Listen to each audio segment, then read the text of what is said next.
مختصر حمد و ثنا کے بعد آج موقع کے اعتبار سے ہم تمام دوست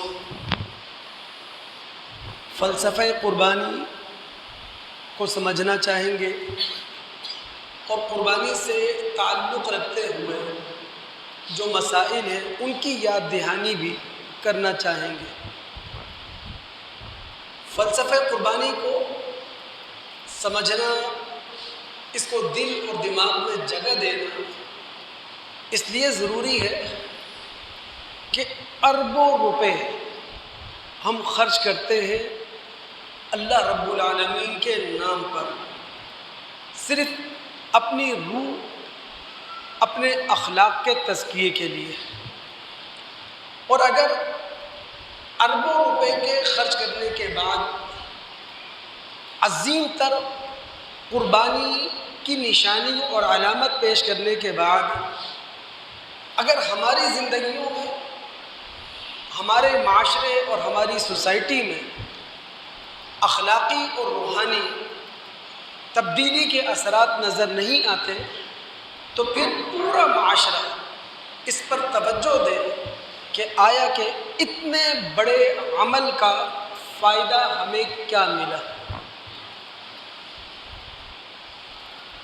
قربانی کا فلسفہ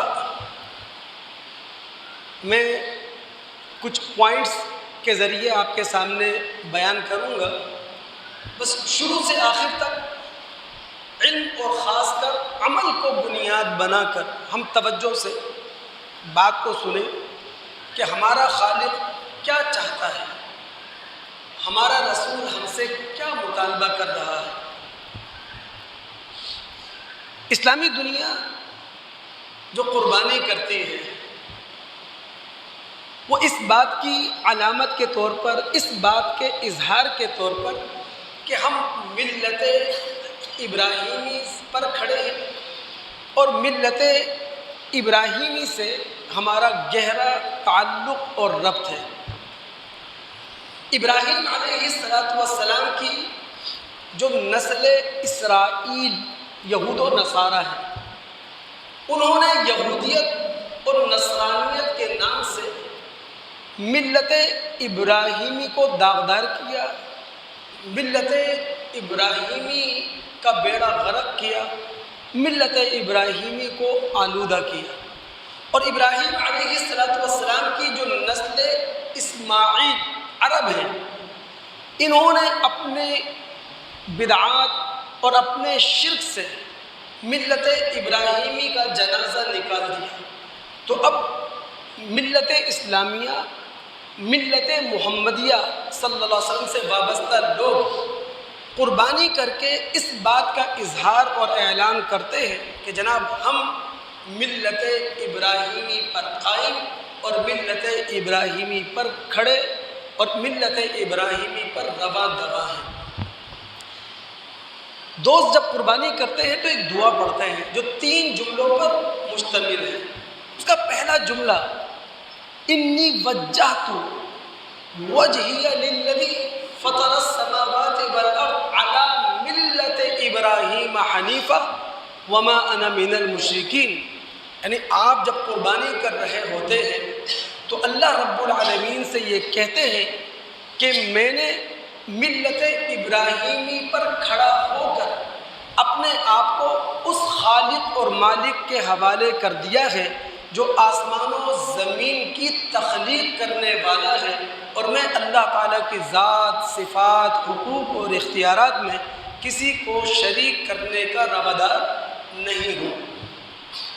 یہی وجہ ہے مسند احمد اور ابن ماجہ کی معروف روایت زید بن ارقم رضی اللہ تعالیٰ عنہ، جس کے راوی اصحاب محمد صلی اللہ علیہ وسلم نے اللہ کے رسول سے پوچھا ما ھذی العزائم، کہ اللہ کے رسول یہ قربانی ہم کیوں کرتے ہیں؟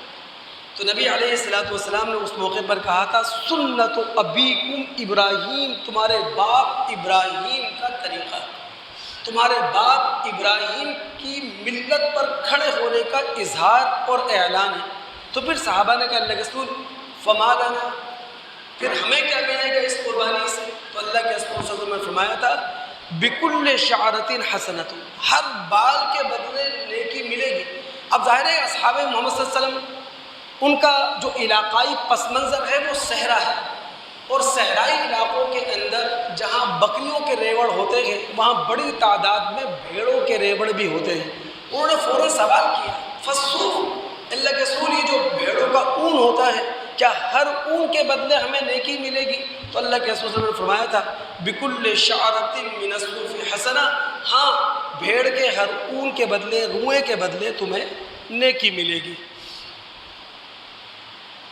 دوستو، قربانی کا فلسفہ اگر ہم جاننا چاہیں تو شرائع الہیہ کی تاریخ میں اترے، یعنی شریعتوں کی وہ تاریخ جو قرآن نے بیان کی ہے، وہ تاریخ ہمیں سمجھاتی ہے کہ قربانی کا فلسفہ کیا ہے، یعنی قربانی کرنے والا قربانی کیوں کرے۔ ایک جانور جو اس نے قبلہ رخ لٹایا ہوا ہے، چھری اس کے ہاتھ میں ہے، ذبح وہ کرنے لگا ہے، تو قربانی کر کیوں رہا ہے؟ اتنے بڑے عمل سے وہ سرفراز کیوں ہو رہا ہے؟ قرآن نے جو شرائع الہیہ کی تاریخ بیان کی، اس تاریخ کے ذریعے اللہ رب العالمین نے ہمیں بتایا ہے کہ قربانی ایک تاریخی عمل ہے، اور اس کے پیچھے مقاصد ہیں، اس کے پیچھے اہداف ہیں۔ سورہ حج اس کا رکوع نمبر 5 ہے۔ اللہ رب العالمین فرماتے ہیں وَلِكُلِّ أُمَّةٍ جَعَلْنَا مَنْسَكًا، ہم نے ہر امت کے لیے قربانی کا ایک قاعدہ مقرر کر دیا، ہر امت کے لیے قربانی کا قاعدہ مقرر کیا تاکہ ان جانوروں پر اس ملت کے لوگ اللہ تعالیٰ کا نام لیں۔ تمام ملتوں نے قربانی کے جانوروں پر جو اللہ کا نام لیا ہے، اس کے پیچھے مقصد کیا تھا؟ فَإِلَٰهُكُمْ إِلَٰهٌ وَاحِدٌ، اس بات کی یاد دہانی کہ تمہارا معبود ایک ہی معبود ہے، تمہارا خدا ایک ہی خدا ہے۔ فَلَهُ أَسْلِمُوا، اسی کے سامنے سر اطاعت جھکا دو۔ اور جو اگلا جملہ ہے نا، وہ ہے اصل ملت اسلامیہ کو سمجھنا۔ وَبَشِّرِ الْمُخْبِتِينَ، اے محمد صلی اللہ علیہ وسلم آپ ان قربانی کرنے والوں کو خوشخبری سنا دیں جنہوں نے قربانی کرنے کا رزلٹ اخبات کی شکل میں حاصل کر لیا ہے۔ اب اخبات کیا ہے؟ اخبات خبط سے ہے۔ خبط عربی میں کہتے ہیں نشیبی زمین کو، پست زمین کو۔ اسی سے اخبات فروتنی، عاجزی، انکساری، یعنی قربانی کرنے والا کوئی شخص ہو، قربانی کرنے والی کوئی ملت ہو، اس کو اس بات کو ملحوظ خاطر رکھنا ہے کہ قربانی کا یہ رزلٹ ہماری زندگیوں میں نظر آئے، یعنی ہم اللہ کے سامنے بھی اپنے آپ کو عاجز بندہ بنا کر پیش کریں، اور اللہ تعالیٰ کے بندوں کے سامنے بھی اپنے آپ کو عاجز بندہ بنا کر پیش کریں۔ قربانی کرنے والا استکبار اور غرور نفس کے مقابلے میں عاجزی کا اظہار کرتا ہے۔ قربانی کرنے والا اللہ رب العالمین کی بندگی اور اللہ رب العالمین کی غلامی پر راضی رہتا ہے۔ قربانی کرنے والا اللہ رب العالمین کے فیصلوں کے سامنے اپنی گردن جھکا دیا کرتا ہے۔ یہ ہے اخبات۔ ایک روایت کو سمجھیں تاکہ اخبات واضح ہو جائے۔ جو قربانی کرنے والوں کو فلسفہ اللہ رب العالمین سمجھانا چاہتا ہے، جو رزلٹ اس کا رسول ہماری زندگیوں میں دینا چاہتا ہے۔ بخاری مسلم کی ایک روایت ہے نا، حارثہ بن وہب رضی اللہ تعالیٰ نے اس کے راوی ہیں۔ نبی علیہ السلام نے صحابہ کرام سے خود پوچھا، اچھا یہ بھی ایک استاد کا انداز ہوتا ہے کہ استاد اپنے طالب علموں کو کوئی بات سمجھانا چاہتا ہے، استاد اپنی بات طالب علموں کے دل و دماغ میں اڈیلنا چاہتا ہے۔ تو نبی علیہ السلام نے صحابہ کرام کے سامنے خود سوال رکھا، صحابہ یہ بتاؤ الا اخبرکم بأہل الجنہ، میں تمہیں جنتی شخص کے بارے میں نہ بتا دوں؟ اب صحابہ کرام کے کہنے سے پہلے ہی ظاہر ہے کہ اللہ کے رسول صلی اللہ علیہ وسلم اپنے سوال سے صحابہ کرام کی توجہ حاصل کر چکے ہیں اور صحابہ نبی علیہ السلام کی طرف متوجہ ہو چکے ہیں، تو اللہ کے رسول صلی اللہ علیہ وسلم نے خود فرمایا کہ کل ضعیف متضاعف، ہر وہ شخص جنتی ہے جو کمزور ہے، جس کو کمزور سمجھا جاتا ہے، لیکن جو اپنے اخلاق، جو اپنی روح، جو اپنے کردار، جو اپنی طہارت، جو اپنے تزکیے کے اعتبار سے اللہ رب العالمین کے اتنا قریب ہے، لو اقسم علی اللہ لابرہ، اگر وہ اللہ پر اعتماد کر کے، اللہ رب العالمین پر بھروسہ کر کے اللہ کے نام کی قسم کھا لے تو اللہ رب العالمین اس کی قسم کی لاج رکھتے ہوئے اس کی قسم کو پورا کروا دیا کرتا ہے۔ پھر نبی علیہ السلام نے صحابہ کرام کی توجہ حاصل کرنے کے لیے کہا، الا اخبرکم باہل النار، صحابہ میں تمہیں نہ بتاؤں جہنمی کون ہے؟ اور جب صحابہ کی توجہ نبی علیہ السلام سوال کے ذریعے حاصل کر چکے تو پھر نبی علیہ السلام نے فرمایا، کل عتل جواز مستکبر، ہر وہ شخص جہنمی ہے جو سرکش ہے، جو بخیل ہے اور جو تکبرانہ رویہ اختیار کرنے والا ہے اپنی زندگی کے اندر۔ تو دوستو، قربانی کا فلسفہ ہے اخبات، یعنی عاجزی ہمارے اندر آئے، انکساری ہمارے اندر آئے، ہمارے رویوں کے اندر فروتنی آئے، لوگوں کے ساتھ معاملات کرنے کے اندر خود لوگ محسوس کریں، خود لوگ فیصلہ دیں کہ یار یہ بندہ بڑا عاجز ہے، یہ بندہ بڑا اللہ والا ہے، لوگوں کے سامنے اپنے آپ کو جھکا کر رکھنے والا ہے، کبھی بھی نہ اپنی صلاحیتوں پر اتراتا ہے، نہ کبھی اپنے مال پر یہ گھمنڈ کرتا ہے، نہ اللہ رب العالمین کی تعلیمات کو یہ بھلا دیا کرتا ہے۔ کچھ قربانی کے مسائل کو بھی سنتے چلے، یاد دہانی ہو جائے گی۔ دیکھ، قربانی ایک بڑا عمل ہے، جو صاحب استطاعت ہے، جو صاحب مال ہے، جو صاحب ثروت ہے، اسے قربانی کرنا چاہیے۔ اگر صاحب استطاعت ہونے کے باوجود، صاحب ثروت ہونے کے باوجود اب وہ قربانی نہیں کر رہا تو یہ اس کی بدنصیبی ہے، یہ اس کی محرومی ہے اور یہ اس کی بخیلی ہے۔ پھر جس طرح ایک صاحب ثروت شخص مقیم ہونے کی حیثیت سے اپنے گھر میں رہتے ہوئے قربانی کرے گا، بالکل اسی طرح اگر کوئی صاحب استطاعت شخص سفر پر ہے اور سفر میں اس کے پاس موقع ہے کہ دوران سفر بھی وہ قربانی کر سکے تو دوران سفر وہ قربانی کر لے، چونکہ اس کے پاس موقع ہے۔ جس طرح ہمارے نبی محمد الرسول اللہ صلی اللہ علیہ وسلم نے اپنے صحابہ کے ساتھ سفر میں ہونے کے باوجود قربانی کی تھی۔ پھر قربانی جس طرح زندوں کی طرف سے کی جاتی ہے، بالکل اسی طرح قربانی مرحومین کی طرف سے بھی کی جا سکتی ہے۔ مستقل قربانی بھی مرحوم کی طرف سے کی جا سکتی ہے اور اپنی قربانی کے اندر حصے دار بھی کسی مرحوم کو، چاہے وہ باپ ہو، چاہے وہ ماں ہو یا کوئی اور ہو، اس کو حصے دار بنایا جا سکتا ہے۔ روایات کی روشنی میں امام ابن تیمیہ رحمۃ اللہ علیہ نے باقاعدہ فتویٰ دیا اور مجموع الفتاویٰ میں ان کا یہ فتویٰ موجود ہے۔ وہ کہتے ہیں کہ جس طرح مرحوم کی طرف سے حج کیا جا سکتا ہے، مرحوم کی طرف سے صدقہ کیا جا سکتا ہے، بالکل اسی طرح اگر کوئی شخص مرحوم کی طرف سے قربانی کرنا چاہے تو قربانی کر سکتا ہے۔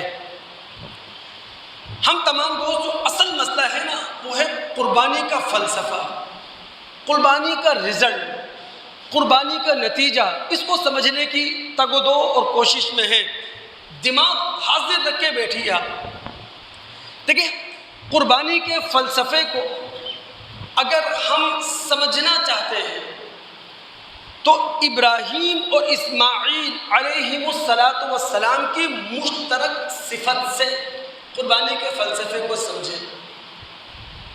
قربانی کرنے والے کون تھے؟ باپ ابراہیم علیہ السلام اور اللہ کی رضا کے لیے قربان ہونے والے کون تھے؟ فرزند اسماعیل علیہ السلام.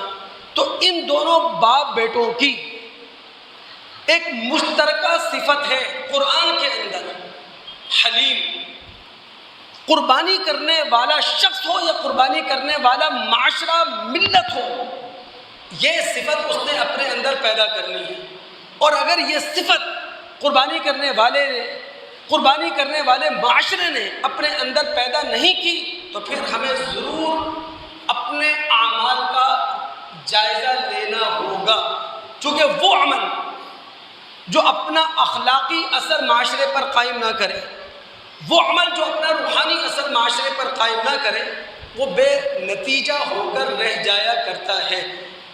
میں بار بار توجہ دلاتا ہوں کہ آج تک ممبر و محراب سے محمد الرسول اللہ صلی اللہ علیہ وسلم کے معاشرے کا حوالہ دیا جاتا ہے، خلفائے راشدین کی تاریخ بار بار پڑھ کر سنائی جاتی ہے.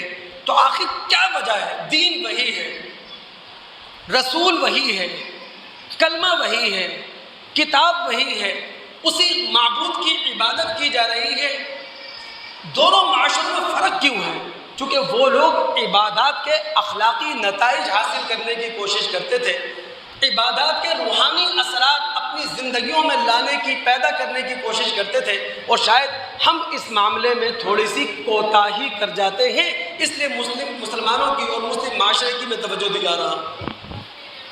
تو ابراہیم اور اسماعیل علیہ السلام کی ایک مشترکہ صفت ہے حلیم. یہ صفت ہمیں قربانی کے فلسفے کو بتاتی ہے. ابراہیم علیہ السلام کے لیے یہ صفت دو جگہ آئی ہے میرے علم کے مطابق. سورہ توبہ کی آیت نمبر 114، سورہ ہود کی آیت نمبر 75. اور اسماعیل علیہ السلام کے لیے یہ صفت سورہ صافات کی آیت نمبر 101 میں آئی ہے. اب حلیم کہتے کسے ہیں؟ حلم عربی میں کہتے ہیں سن بلوغت، سن تمیز کو. اور جس انسان کو سن بلوغت اور سن تمیز مل جائے اس کے پاس عقل آ جاتی ہے. تو لہٰذا حلیم عربی میں اس شخص کو کہا جاتا ہے جس کے پاس عقل ہو، جس کے پاس تدبر ہو، جس کو اپنے نفس پر اتنا ضبط ہو، جس کو اپنے نفس پر اتنا کنٹرول ہو کہ بات بات پر وہ بھڑک نہ اٹھے، چھوٹی چھوٹی باتوں پر وہ ناراض نہ ہو جائے. حلیم وہ شخص ہوتا ہے جس کے پاس متانت ہو. حلیم وہ شخص ہوتا ہے جس کے پاس سنجیدگی ہو. حلیم اس شخص کو کہا جاتا ہے کہ جس کے پاس سکون اور وقار نامی دولت موجود ہو. میں تو کہوں گا دوستو، یہ جو پاکستانی معاشرہ ہے، یہ جو ہم پاکستانی مسلمان یہاں بیٹھے ہیں، ہمیں بہت زیادہ ضرورت ہے اس صفت حلیم کی. وجہ کیا ہے؟ چونکہ ہمارا اس وقت جو مزاج ہے اس میں تیزی بہت زیادہ ہے، برداشت کا مادہ ہم سے ختم ہو چکا ہے، تحمل ناپید ہو چکا ہے، فرسٹریشن کا ہم شکار ہیں، ڈپریشن کا ہم شکار ہیں. ابھی بجٹ میں ٹیکسز کی بھرمار ہے تو مزید مسائل ہمارے لیے ہیں. تو پاکستانی معاشرے میں برداشت برائے نام ہے، چاہے وہ سیاسی سطح پر دیکھیں، چاہے وہ مذہبی سطح پر دیکھیں. یعنی ہر بندہ سیاسی اسٹیج پر بھی چیختا چلاتا نظر آ رہا ہے، مذہبی اسٹیج پر بھی چیختا چلاتا ہوا دکھائی دے رہا ہے. چونکہ برداشت نہیں ہے، تحمل مزاجی نہیں ہے. اختلاف رائے کو برداشت کرنا ہم نے نہ سیکھا ہے اور نہ اختلاف رائے کو برداشت کرنا ہمیں سکھایا جا رہا ہے. تو پاکستانی معاشرے کو اس وقت حلیم نامی صفت کی بہت زیادہ ضرورت ہے، جو مشترکہ صفت ہے ابراہیم اور اسماعیل علیہ السلام کی. ابھی 9-10 کے پیپر ہوئے ہیں دوست، یہ نیو جنریشن آ رہی ہے، کیا گزرے گا ہم پر، کیا وقت آنے والا ہے. 9-10 کے ایگزام ہوئے، سب نے بکس، ریفرنس بکس اور جو نوٹس ہوتے ہیں اس کے چیتھڑے گرد آلود ہواؤں کے اندر اڑتے ہوئے دیکھے. اور یہ منظر ہر آنکھ نے دیکھا ہوگا. بدتر حالات سے ہم گزر رہے ہیں, تحمل نہیں ہے ہمارے پاس, برداشت نہیں ہے ہمارے پاس. آپ سڑکوں پر رائڈنگ اور ڈرائیونگ کرتے ہیں, آپ کو اس بات کا آئیڈیا ہوگا, کوئی اپنی غلطی ماننے کے لیے تیار نہیں ہے, غلطی تسلیم کرنے کے لیے تیار نہیں ہے.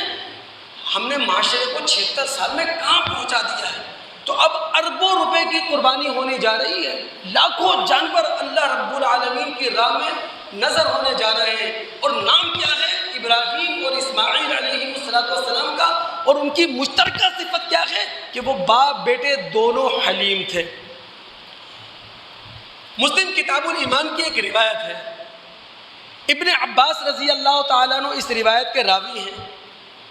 نبی علیہ السلام نے اپنے ایک صحابی اشج عبد القیس سے کہا تھا, اے اشج عبد القیس, ان فیک لخصلتین, تمہارے اندر 2 خصلتیں, 2 صفات, 2 عادتیں ایسی ہیں, یحبہم اللہ, جنہیں اللہ رب العالمین بڑی محبوبیت سے دیکھتا ہے, جن سے اللہ رب العالمین کو بڑی محبت ہے. وہ 2 صفات کون سی ہیں؟ نمبر 1 الحلم, بردباری, سنجیدگی, اپنے نفس پر کنٹرول, اپنے نفس پر ضبط, الحلم. اور دوسری صفت انات, کہ جو کام تم کرتے ہو بڑی سمجھداری کے ساتھ کرتے ہو, جو کام تم کرتے ہو بڑی سوچ سمجھ کے ساتھ کرتے ہو. یعنی فوراً فیصلہ نہیں لے لیتے, فوراً قدم نہیں اٹھا دیتے. کوئی بھی فیصلہ لینے سے پہلے, کوئی بھی قدم اٹھانے سے پہلے تم سوچتے ہو, تم سمجھتے ہو. دوستو ایک روایت آپ کے سامنے رکھنے جا رہا ہوں, غور کیجئے گا. ہمارا خالق ہمیں کتنا تحمل مزاج دیکھنا چاہتا ہے, ہمارا رسول ہمارے اندر کتنی برداشت دیکھنا چاہتا ہے.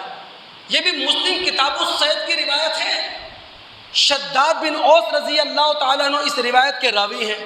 اگر دل دماغ کے دروازے کھول کر کلمہ لا الہ الا اللہ کو سامنے رکھ کر خدا کے گھر میں آپ بیٹھے ہیں, کچھ سیکھنے آئے ہیں, کچھ سمجھنے آئے ہیں, آپ اللہ رب العالمین سے, اپنے رسول سے کچھ لینے کے لیے آئے ہیں, پھر اس روایت کو سنیں, دل دماغ کے دریچے کھولیں کہ رسول نے کہا کیا تھا. آپ نے کہا ان اللہ کتب الاحسان علی کل شیء, اللہ رب العالمین نے گویا کہ یہ قاعدہ بنا دیا ہے, جو کام کرو وہ کام سلیقے سے کرو, وہ کام طریقے سے کرو, وہ کام بڑے احسن انداز میں کرو. فَإِذَا ذَبَحْتُمْ فَأَحْسِنُوا الذِّبْحَ, میدان جہاد ہو, میدان قتال ہو, دشمن تمہارے سامنے ہو, تم اسے مارو, اس کے لیے بھی احسن طریقہ ہونا چاہیے, اس کے لیے بھی معقول طریقہ ہونا چاہیے. یعنی تم دشمنی میں اندھے ہو کر اسے غیر ضروری زد و کوب نہیں کر سکتے, غیر ضروری اذیت نہیں پہنچا سکتے, تم اپنے دشمن کو تڑپا نہیں سکتے. ہاں وہ تمہارا دشمن ہے, میدان جہاد میں, میدان قتال میں تمہارے سامنے کھڑا ہے, تو احسن انداز میں معقول طریقے سے اسے قتل کرو. اور پھر رسول نے کہا وَإِذَا ذَبَحْتُمْ فَأَحْسِنُوا الذِّبْحَ, جب تم جانور ذبح کرو تو وہ معقول طریقے سے, بہتر طریقے سے, احسن انداز میں. یہ جانور جو چوپائے ہیں, انہیں اللہ رب العالمین نے ہماری خدمت کے لیے پیدا کیا ہے. اللہ رب العالمین نے انہیں ہمارے منافع اور ہمارے فوائد کے لیے پیدا کیا ہے. اس کا ایک بڑا فائدہ کیا ہے جانوروں کی پیدائش کا؟ ہم ان سے گوشت حاصل کرتے ہیں. اب گوشت حاصل کرنے کے لیے ہم نے انہیں گرایا ہوا ہے, چھری ان کی گردن پر رکھی ہوئی ہے, تو ہمارا رسول ہم سے کہہ رہا ہے کہ جناب انہیں احسن انداز میں بہتر طریقے سے ذبح کرو. اور بہتر طریقہ کیا ہے؟ وہ جاندار ہے. تمہاری چھری اتنی تیز ہونا چاہیے کہ کم سے کم تکلیف ہو اور جلد از جلد وہ جانور ٹھنڈا ہو جائے. اتنا برداشت, اتنا تحمل ہمارا رسول, ہمارا خالق ہمارے اندر دیکھنا چاہتا ہے.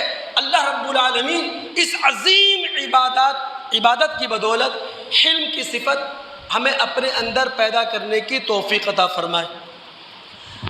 آگے چلتے ہوئے چند اور قربانی کے مسائل کو ہم ڈسکس کرتے چلیں۔ قربانی کا جانور مسنہ ہونا چاہیے، 2 دانت والا ہونا چاہیے، یہ اس کی بھرپور جوانی کی علامت ہے، یعنی اس نے دودھ کے دانت گرا دیے ہیں۔ جو بھیڑ بکری ہے یہ 1 سال کے بعد دوسرے سال میں جب قدم رکھتے ہیں جوان ہو جاتے ہیں۔ جو بیل گائے ہیں یہ 2 سال کے بعد تیسرے سال میں قدم رکھتے ہیں جوان ہو جاتے ہیں۔ ہاں اونٹنی 5 سال کے بعد 6 سال میں جب قدم رکھتے ہیں تو یہ جوان ہو جاتے ہیں۔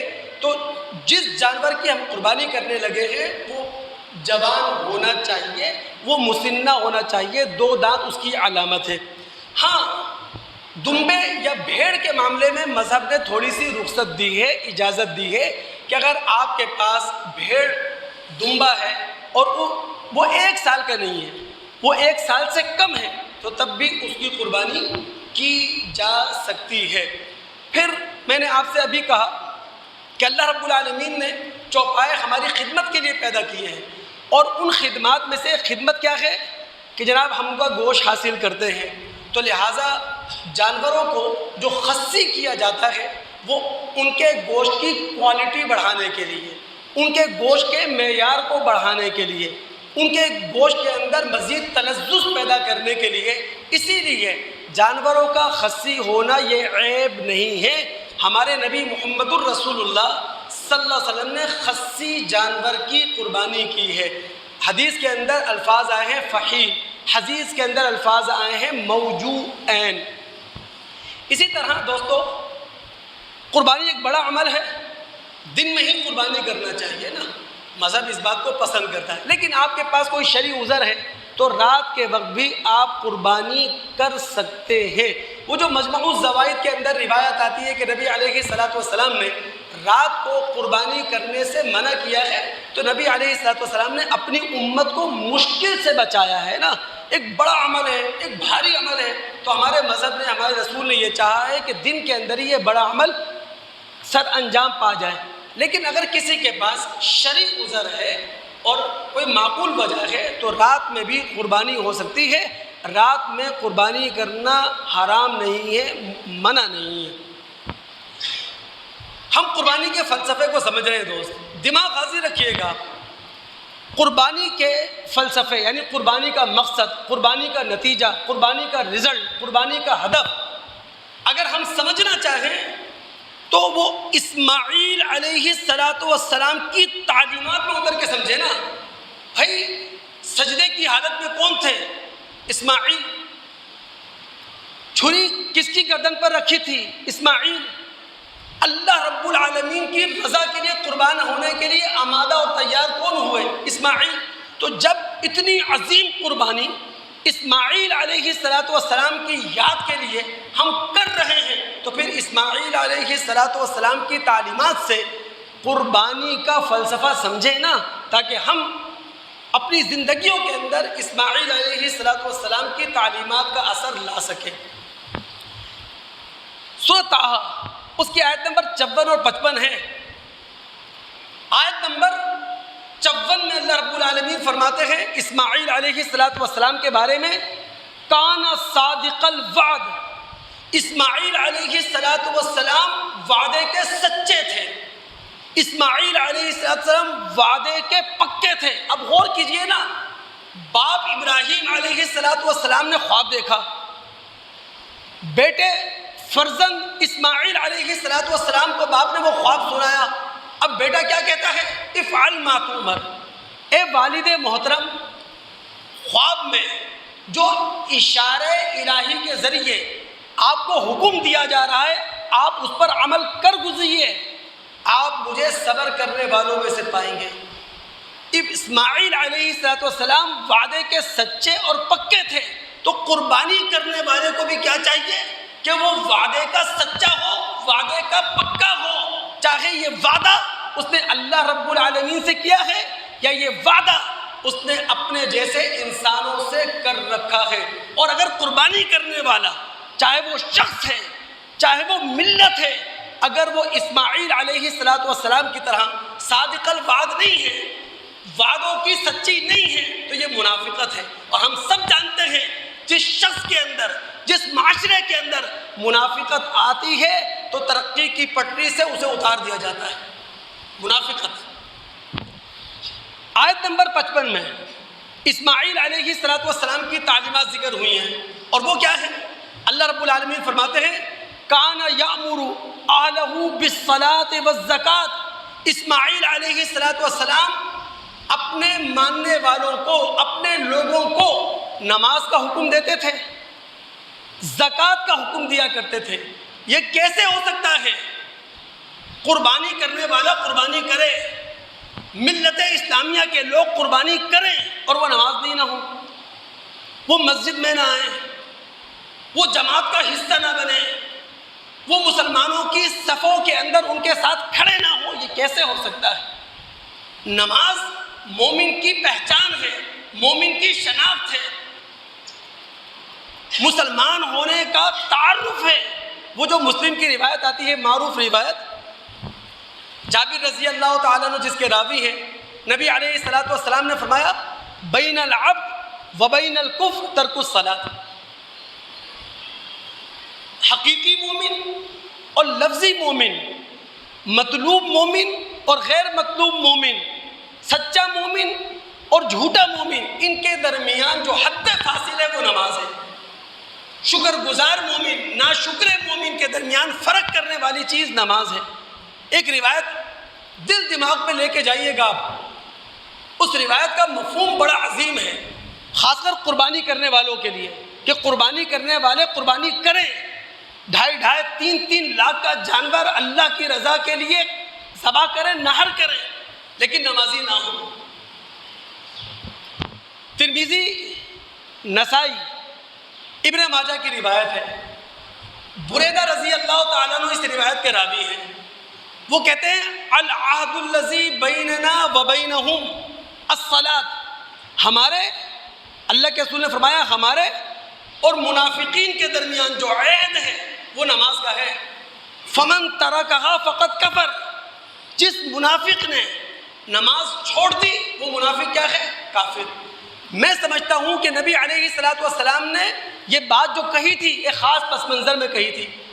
اللہ کے رسول صلی اللہ علیہ وسلم کے ریاست مدینہ کے اندر نبی علیہ السلام کے ساتھ منافقین بھی رہتے تھے۔ وہاں سوال پیدا ہوا، یہ منافق ہیں، ان کا نفاق کھل کر سامنے آ چکا ہے، پھر کیا وجہ ہے ان منافقین کے خلاف کوئی ایکشن نہیں لیا جا رہا، ان منافقین پر کوئی مقدمہ قائم نہیں کیا جا رہا، ان منافقین کو کٹہرے میں نہیں لایا جا رہا، ان منافقین کو نفاق کی کوئی سزا نہیں دی جا رہی؟ تو اس وقت ہمارے نبی علیہ السلام نے فرمایا تھا ٹھیک ہے ریاست مدینہ میں منافقین ہیں، لیکن ان منافقین کو جس چیز نے سزا سے بچا رکھا ہے وہ ہے نماز۔ جب تک یہ نماز پڑھ رہے ہیں یہ اسلامی ریاست کے شہری شمار ہوں گے۔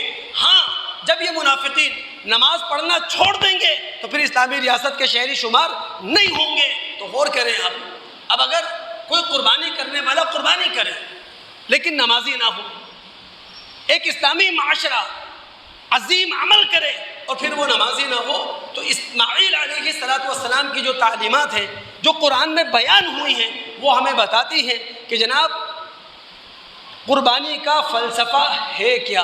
اللہ رب العالمین ہم تمام دوستوں کو عمل کرنے کی توفیق عطا فرمائے۔ چند مزید مسائل کو بھی ہم ڈسکس کر لیں۔ قربانی جو کی جائے گی وہ عید کی نماز کے بعد کی جائے گی۔ قربانی کرنے والا خود اپنے ہاتھ سے بھی قربانی کر سکتا ہے، کسی دوسرے کے ہاتھ سے بھی قربانی کروا سکتا ہے۔ جس طرح ایک مرد قربانی کر سکتا ہے بالکل اسی طرح اگر کسی عورت کے اندر اتنی جرأت ہے، اتنی بہادری ہے کہ وہ شرعی حدود کے اندر رہ کر جانور کے گلے پر چھری پھیر سکے تو بالکل وہ پھیر سکتی ہے۔ بخاری کتاب الاضاحی کے اندر روایت موجود ہے۔ تو مرد کی طرح عورت بھی اگر قربانی کرنا چاہے تو بالکل وہ قربانی کر سکتی ہے۔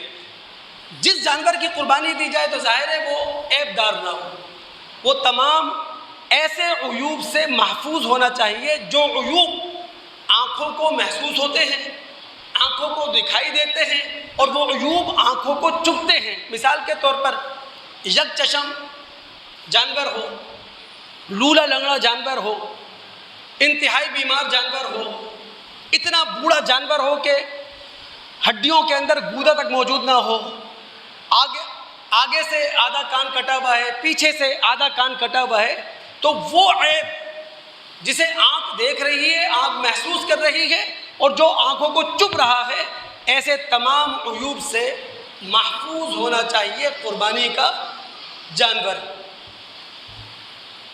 قربانی کے فلسفے کو اب ہم قرآن میں اتر کے سمجھتے ہیں۔ دوستوں کا دماغ حاضر رہنا چاہیے۔ سورہ حج اس کی آیت نمبر 37 ہے، جس کا کانٹیکس کیا ہے؟ سیاق و سباق۔ زمانے جہالت کے اندر اہل عرب جب اپنے بتوں کے لیے قربانی کرتے تھے تو اس کا گوشت بتوں کے سامنے پیش کر دیا کرتے تھے، اور جب وہ اللہ رب العالمین کے نام کی قربانی کرتے تھے تو قربانی کا گوشت لا کر بیت اللہ کے سامنے رکھ دیا کرتے تھے، اور قربانی کا خون بیت اللہ کی دیواروں پر لگا دیا کرتے تھے۔ بلکہ صحیح الفاظ ہیں کہ بیت اللہ کی دیواریں قربانی کے خون سے وہ لتھیڑ دیا کرتے تھے۔ اللہ رب العالمین نے اس پس منظر میں کہا تھا لن ینال اللہ لحومها ولا دماؤها ولکن ینالہ التقوی منکم۔ اللہ رب العالمین کو نہ تمہارے قربانی کے گوشت کی ضرورت ہے، نہ اللہ رب العالمین کو تمہارے قربانی کے خون کی ضرورت ہے، ولکن ینالہ التقوی منکم۔ اللہ رب العالمین کو اس قربانی کے عمل سے صرف ایک چیز مطلوب ہے، اور وہ ہے تقوی۔ تقوی کہتے ہیں خدا خوفی کو، تقوی کہتے ہیں اپنی ذمہ داری کے احساس کو، چاہے حق اللہ کا معاملہ ہو ہمیں ذمہ داری کا احساس ہو، حقوق العباد کا معاملہ ہو ہمیں اپنی ذمہ داری کا احساس ہو۔ تقوی ہے کیا؟ اس کی گونج ہرقل کے دربار میں سنائی دی تھی۔ اللہ کے رسول کے زمانے کا سپر پاور تھا وہ، اور تقوی کی گونج جس زبان سے سنائی دی وہ مسلم زبان نہیں تھی، وہ کافر زبان تھی۔ صلح حدیبیہ ہے، نبی علیہ السلام نے موقع سے فائدہ اٹھا کر دنیا کے بادشاہوں کو خطوط لکھے، اسلام کے لیے ایک خط ہرقل کو لکھا۔ ہرقل نے اپنے دربار کے اندر ابو سفیان کو بلایا جو اس وقت کافر تھے، مسلمان نہیں تھے۔ ہرقل نے ابو سفیان سے اسلام کے متعلق بہت سارے سوالات کیے۔ ایک سوال یہ تھا ماذا یامرکم، اے ابو سفیان یہ بتاؤ وہ شخص جس نے تمہارے شہر مکہ میں نبوت کا دعویٰ کیا ہے اس کی تعلیم کیا ہے؟ اس وقت ابو سفیان نے اپنی کافرانہ زبان سے تقوی کا اعلان کیا تھا۔ وہ کیا تھا؟ کیا رسول کی تعلیم یہ ہے اعبدوا اللہ وحدہ ولا تشرکوا بہ شیئا واترکوا ما یقول آباؤکم ویأمرون بالصلاۃ والصدق والعفاف والصلہ۔ اس رسول کی تعلیم یہ ہے ایک اللہ کی عبادت کرو، اس کی ذات صفات حقوق اختیارات میں کسی کو شریک نہ کرو، تمہارے آباء و اجداد جو کچھ کہتے ہیں اسے چھوڑ دو۔ وہ رسول ہمیں یہ تعلیم دیتا ہے ہم نماز قائم کریں، ہم سچ بولیں، ہم اپنی عزت کی حفاظت کریں، اور وہ رشتے جن رشتوں سے باندھ کر خالق اور مالک نے ہمیں پیدا کیا ہے ان رشتوں کو جوڑ کر رکھیں، ان رشتوں کو قائم رکھیں۔ تو دوستو تقوی اس کی گونج ہرقل کے دربار میں سنائی دی ہے۔ اگر دوستوں کے دماغ حاضر ہے دوست دیکھیں، اللہ رب العالمین کو ہماری قربانیوں کو گوشت تو چاہیے نہیں ہے، قربانی کرنے والا خود اسے استعمال میں لے کر آئے، دوسرے ضرورت مندوں کو دے دے۔ اس کی مثال ایسی ہے، قربانی کرنے والے نے اپنا سر کا تاج خالق اور مالک کے چرنوں میں رکھ دیا، خالق اور مالک کے پیروں میں رکھ دیا۔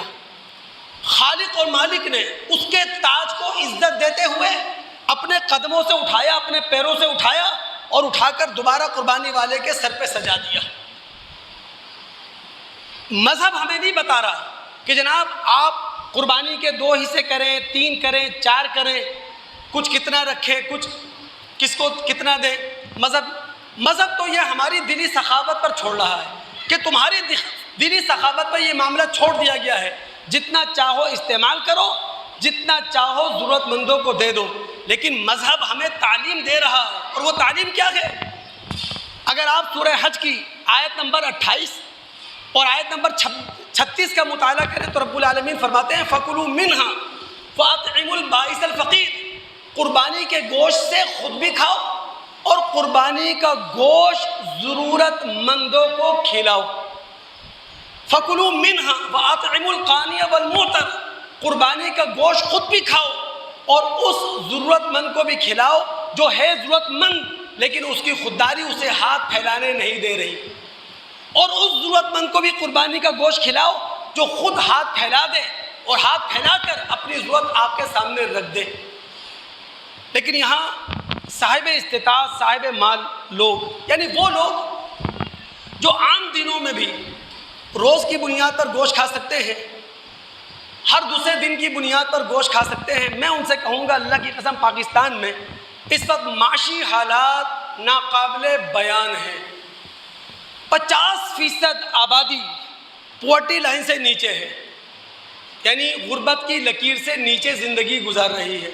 تو میں تو کہوں گا دوست، وہ صاحب استطاعت لوگ، صاحب مال لوگ جو ہر دن یا ہر دوسرے دن گوشت عام دنوں میں بھی کھا سکتے ہیں، خدا را وہ قربانی کا گوشت جس قدر ان کے لیے ممکن ہو، محتاجوں میں ضرورت مند میں، محتاجوں اور ضرورت مندوں کو تلاش کرنے کے لیے دور نہ جائیں، اپنے خاندان، اپنی قوم، اپنی برادری، اپنا محلہ، اس کو پریورٹی دیں، اس کو فوقیت دیں، اس کو اہمیت دیں۔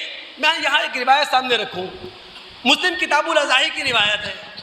نبی صلی اللہ علیہ وسلم کے صحابہ اللہ کے رسول کے پاس آئے، کہنے لگے اللہ کے رسول صلی اللہ علیہ وسلم کیا اس سال ہم تیسرے دن کے بعد چوتھے دن کا گوشت اسٹاک کر سکتے ہیں؟ نبی صلی اللہ علیہ وسلم نے کہا بالکل کر سکتے ہو، کیونکہ پچھلے سال میں نے اس لیے تمہیں منع کیا تھا کہ غریب لوگ آ گئے تھے، من اجل الدافہ، غریب لوگ آ گئے تھے، اور میں نے کہا یار یہ غریب مفروق الحال لوگ ہیں، ان کی ضرورتیں قربانی کے گوشت سے پوری کی جائے، تو میں نے تمہیں کہا تھا جو بھی قربانی کر رہا ہے وہ 3 دن سے زیادہ چوتھے دن کا گوشت اسٹاک نہ کرے، لیکن اس سال تم قربانی کر رہے ہو اور مفلوق الحال لوگ نہیں ہیں، لہٰذا کلو، کھاؤ، وادخروا، ذخیرہ کرو، وتصدقوا، اور جتنا چاہو بانٹ دو۔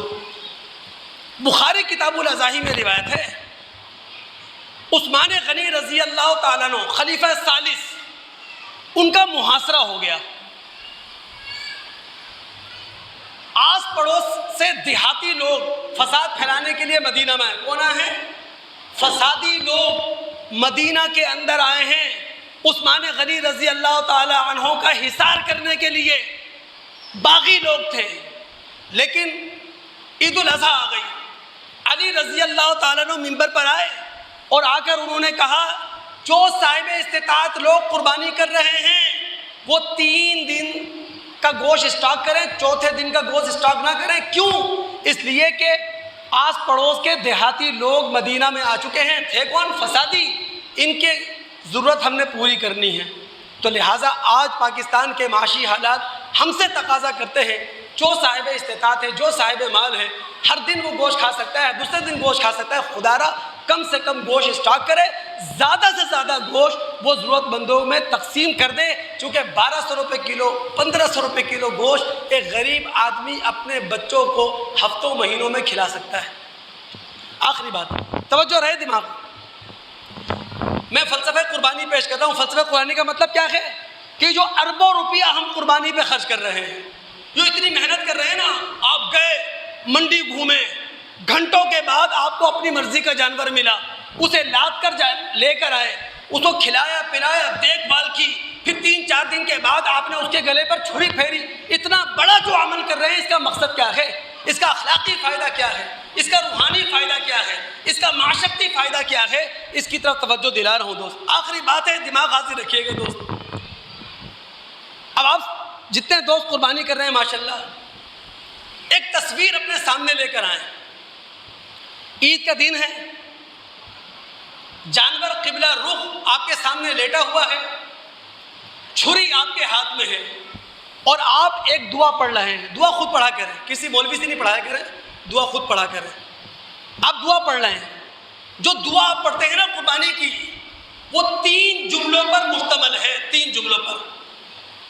پہلا جملہ جب آپ دعا پڑھتے ہوئے زبان سے ادا کرتے ہیں تو اس جملے کے ذریعے آپ اپنے آپ کو اللہ کے حوالے کر رہے ہیں، اس جملے کے ذریعے آپ اپنے آپ کو اللہ کے سپرد کر رہے ہیں۔ الفاظ کیا ہیں؟ انی وجہت وجہی للذی فطر السماوات والارض علی ملت ابراہیم حنیفا ما انا من المشرکین، کہ میں ملت ابراہیمی پر کھڑا ہو کر اپنے آپ کو اس ذات کے حوالے کر رہا ہوں جو آسمان و زمین کی خالق ہے، اور میں اس کے ساتھ شریک نہیں کرتا کسی کو۔ پھر دعا پڑھتے ہوئے دوسرا جملہ، پتہ ہے وہ دوسرا جملہ کیا ہے؟ آپ اپنا دل اپنے ہاتھ میں لے کر خدا کے سامنے پیش کر رہے ہیں کہ اللہ میں آپ کا مخلص بندہ ہوں، میرے پاس اخلاص کی دولت ہے، میرے پاس سنسیریٹی کی دولت ہے، یہ قربانی میں صرف آپ کی رضا حاصل کرنے کے لیے کر رہا ہوں، نہ کہ دکھاوے کے لیے، شہرت کے لیے، ڈنڈورا پیٹنے کے لیے۔ کیا کہتے ہیں آپ؟ ان صلاتی ونسکی ومحیای ومماتی للہ رب العالمین، میری نماز، میری قربانی، میرا جینا، میرا مرنا اللہ رب العالمین کے لیے ہے۔ اور آپ قربانی کی دعا پڑھتے ہوئے جو آخری جملہ پڑھتے ہیں نا دوست، اس میں آپ اپنے جسم اور اپنے دل کو لے کر اللہ کے سامنے ڈھیر ہو جاتے ہیں، اپنے جسم اور اپنے دل کو لے کر اللہ کے سامنے ڈھیر ہو جاتے ہیں۔ کیا کہتے ہیں آپ؟ لا شریک لہ وبذلک امرت وانا من المسلمین، اللہ کی ذات، صفات، حقوق، اختیارات میں اس کا کوئی شریک نہیں، اور میں اپنے آپ کو اللہ کی رضا کے سامنے جھکا دیتا ہوں۔ اتوار کا روزہ ضرور رکھیے گا، روز الحج ہمارے کیلنڈر کے اعتبار سے یوم عرفہ وہ اتوار ہے۔ ہم اپنی رویت کے جب مسلم دنیا ایک ہو جائے گی، مسلم دنیا ایک چاند پہ فیصلے کرے گی، ایک چاند پہ روزے ہوں گے، ایک چاند پہ عیدیں ہوں گی، تب دیکھیں گے۔ ابھی بہرحال پاکستانیوں کی رویت الگ ہے، تو ہم اپنی رویت کے اعتبار سے جو عرفے کا روزہ رکھیں گے وہ اتوار کے دن کا روزہ رکھیں گے۔ نسائی ابو داؤد کے اندر روایت آتی ہے، کانا یصوم رسول اللہ صلی اللہ علیہ وسلم 9 ذی الحجہ، کہ نبی علیہ السلام 9 ذی الحج کا روزہ رکھتے تھے۔ اور 9 ذی الحج عرفے کے دن کے روزے کی فضیلت کیا ہے؟ جب اللہ کے رسول سے پوچھا گیا تو آپ نے فرمایا یکفر السنۃ الماضیہ والباقیہ، ایک سال پچھلے، ایک سال اگلے صغیرہ گناہ اس ایک روزے کی وجہ سے معاف ہو جاتے ہیں۔ تو تمام دوست کوشش کیجئے گا کہ انشاءاللہ یہ روزہ ہم تمام دوست ضرور رکھیں۔ عید کی نماز انشاءاللہ حسب روایت نابینا اسکول کے گراؤنڈ میں ادا کی جائے گی، ٹھیک 7:15 بجے، 7:15 پر انشاءاللہ میں مصلی پر ہوں گا۔ تمام دوست وقت نماز، یہ بہت بڑے کام ہے نا، عید الفطر تو چل جاتی ہے، عید الاضحیٰ میں بہت سارے کام ہوتے ہیں نا، بڑے کام ہوتے ہیں جنہوں نے قربانی کرنا ہوتی ہے۔ تو انشاءاللہ پوری کوشش کریں گے وقت پر نماز شروع ہو، وقت پر نماز ختم ہو جائے۔ بلکہ میں تو کہوں گا تمام دوست اللہ سے وعدہ کریں، یار مسلمانوں کی 2 ہی تو عیدیں ہیں، وعدہ کریں اللہ تعالیٰ سے انشاءاللہ 9 ذی الحج کا روزہ بھی رکھیں گے، اور 10 ذی الحج یوم النہر پیر کو فجر کی نماز جماعت کے ساتھ ادا کریں گے۔ فجر کی نماز جماعت سے ادا کرنے کے بعد انشاءاللہ اپنے ہاتھ خالق اور مالک کے سامنے اٹھا دیں گے، دنیا آخرت کی ساری بھلائیاں مانگیں گے، گھروں کو جائیں گے، جلدی سے تیار ہوں گے، فیملی کو لے کر انشاءاللہ عیدگاہ میں آ جائیں گے۔ تو عید کی نماز انشاءاللہ ٹھیک 7:15 پہ ادا کی جائے گی۔ ہر مہینے کا ایک جمعہ ایسا ہوتا ہے کہ جب ہم مسجد کے لیے اور مدرسے کے لیے، جو مسجد ہے، مدرسہ ہے جہاں بیٹھے ہوئے ہیں،